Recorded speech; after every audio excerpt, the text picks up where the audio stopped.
আগামী শুভ নববর্ষ, নতুন বছর খুব সুন্দরভাবে কাটাও। আর আমার পক্ষে থেকে তোমাদের আন্তরিক ভালোবাসা, অনেক শুভেচ্ছা রইল। আর তোমরাও আমাকে অনেক আগামী যে বছরটা যেমন ভালোবাসা দিয়ে গেছো, সেইভাবে আমাদের এখন ভালোবাসা দিয়ে যেও। এখানে একটু ভয়েস, যেহেতু ভয়েসটা আমার দিতে হচ্ছে, কারণ হচ্ছে এখানে মাইকে সাউন্ড আসছিল কপিরাইট আসার জন্য, সেই কারণে। আর যেহেতু আমাদের বাড়ি একটা বৈষ্ণব আসার কথা ছিল, আমার ঘরে রাধা মাধব আছে, বছরের শেষ দিনে ভালো করে পুজো দেওয়ার জন্য। কারণ অনেক দিন ভেবেও ছিলাম যে উপোসের পরের দিনকে বৈষ্ণব ডেকে নিয়ে আমার ঘরটা পাল্টাবো।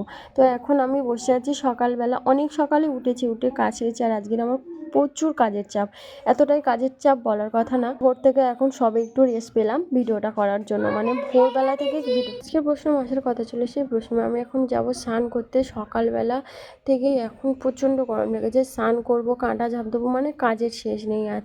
আজ হচ্ছে গিয়ে যেহেতু অনেক একটু ঘর দোর পরিষ্কার করা আছে। চলো ফ্রেন্ড, আমি একটু স্নানটা করে আসি, এনেই আবার তোমাদের সাথে ঠাকুর ঘরেই ডাইরেক্টলি কথা হবে। তো আমি ফাইনালি ঠাকুর ঘরে চলে এসেছি স্নান করে। আর ঠাকুরমশাইও চলে এসেই ঘর পাল্টানোর জন্য, মানে পুজোর আয়তরজোর করছে আর কি। আর আমি এদিকে সব কিছু জোগাড় করে রেখে দিয়েছি, ফুল তোলা বলো, বাসন মাজা, সেগুলো যা পুজো বাড়িতে মানে কাজের, পুজোর একটা চাপ, মানে বুঝতে পারছো। সেগুলো সব কিছু কমপ্লিট করে নিয়েছি, নিয়ে এখন আমি এখানে বসে আছি। আর তোমার দাদাভাই আজ আমাদের এই দেখো, আমি রাধা মাধব কোলে করে নিয়ে বসে আছি। আর তোমার দাদাভাই তো আমাকে মানে ভিডিওগুলো করে দিচ্ছিলো। তোমার দাদাভাইও ওখানে বসেছিল স্নান করে। তো অনেকটা বেলা হয়ে গেছিলো, তো কাজ সারতে সারতে প্রায় 10টা বেজে গেছিলো। ওখান থেকে এসে মানে কাজের অনেক দিন পর ঠাকুরকে আমি কোলে নিয়েছি, তো এতটা শান্তি মনে হচ্ছিল তোমাদেরকে বলে বোঝাতে পারবো না। যেহেতু কোলে শান্তি মনে ঠাকুরকে নিয়ে তারপর প্রতিষ্ঠা করে বসা একটা আলাদা ইনফ্লুয়েন্স। তো মা থাকলে বাড়িতে খুবই ভালো লাগতো, কারণ মা থাকলে আর একটু মানে যেগুলো ভুল ত্রুটি হতো সেগুলো আমাকে মানে দেখিয়ে দিত। তো চলো পুজোর কাজটা সেরে নিই। এখন সন্ধ্যা হয়ে গেছে, সন্ধ্যাবেলা আমি মায়ের ঘরের পাখাটা মুছছিলাম। আর তোমার দাদাভাই তো আমাকে রাগিয়েছে, মানে আমি বাইরেতে কাজ করছিলাম, আমাকে হেল্প করে দিচ্ছিল না বলে। তো সেইটাই জন্য আমি রেগে গেছিলাম, সেই রাগটা আমাকে ভাঙাতে এসেছিলো।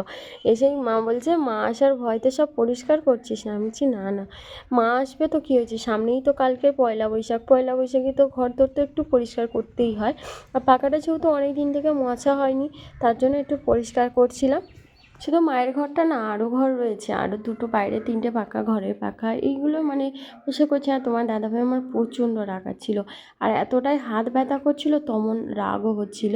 তো যাই হোক বন্ধুরা, চলো ভিডিওটা কেমন লাগলো অবশ্যই একটু কমেন্ট করে জানিও। ভিডিওটা যদি ভালো লাগে অবশ্যই এটা লাইক শেয়ার কমেন্ট করো, আর ভালোবাসা অনেক অনেক দিও। আর কেমন ভিডিও চাও সেটাও বলো, দেখবো চেষ্টা করে দেওয়ার জন্য। তো খুব ভালো থেকো তোমরা, নতুন পয়লা বৈশাখে নতুন বছরে খুব সুন্দরভাবে কাটাও, আর খুব ভালোবাসে কাটাটা, সবাই খুব ভালো থেকো।